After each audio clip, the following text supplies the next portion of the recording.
So there are a lot of people talking about many of the upcoming MMOs that have been announced, such as the Riot MMO, Throne and Liberty, PAX Day, Ashes of Creation, Pantheon, and even Perfect New World recently. But there are a few unannounced projects from some big Western developers that I think are worthy of talking about, even though we know very little about them. One of them might not be an MMO, but the other two I'm pretty sure are MMOs, and I'm fairly sure are in development, but on all of these we can't be sure 100% because they haven't been officially announced yet. With that said, let's get into the three big potential MMOs that no one is really talking about yet. The first project is from ArenaNet. What sparked the idea that ArenaNet might be working on a new MMORPG is this job listing for a combat designer for an unannounced project. In this listing, they talk about a bold vision for a next-generation MMORPG combat system. However, it is possible that this job listing is for an unannounced Guild Wars 2 expansion, as the listing also mentions expanding their library of player weapons and combat abilities.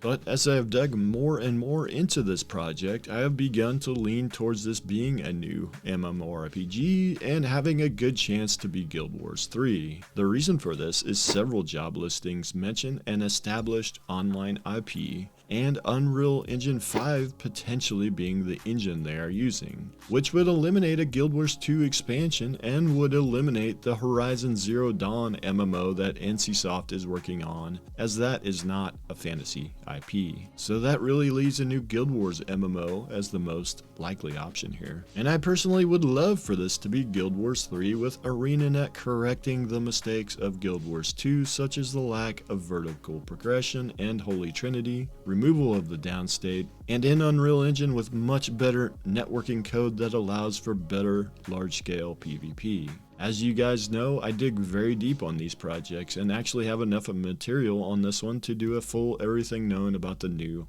ArenaNet MMO video. Let me know in the comments if you want to see that video, and if I get enough comments, I will make the video at some point. The next potential MMO that few are talking about is from Amazon Game Studios. Now with this project, I want to emphasize potential, as I could not find anything that really confirms this new project is an MMO. Originally got this idea from a SLENDER MMO video where he believes this project is an MMO, but all I could find is that AGS is currently developing several new IPs, and one of them is a multiplayer action RPG, but I saw nothing that mentioned MMO. So while it could be an MMO, so far I have seen nothing that confirms that. There isn't a lot of information that I could find, but again, if there's enough interest, I can make a separate video with all the information I have for this one, and I will have the SLENDER MMO video linked in the description as well if you want to check that out. The final project is one that I actually have already done a full everything known video on, and that is the new MMO that Zenimax is working on. Very few people are talking about it, but if you would like all the details, check out my video that I did on it that is linked in the description. Basically, this project appears to be a new IP, and Zenimax appears to be developing a new game engine for this MMO, so expect a very long wait to see this one. And that's all I have for this one. If you liked the video, consider subscribing, and with that, I'll see you guys in the next video.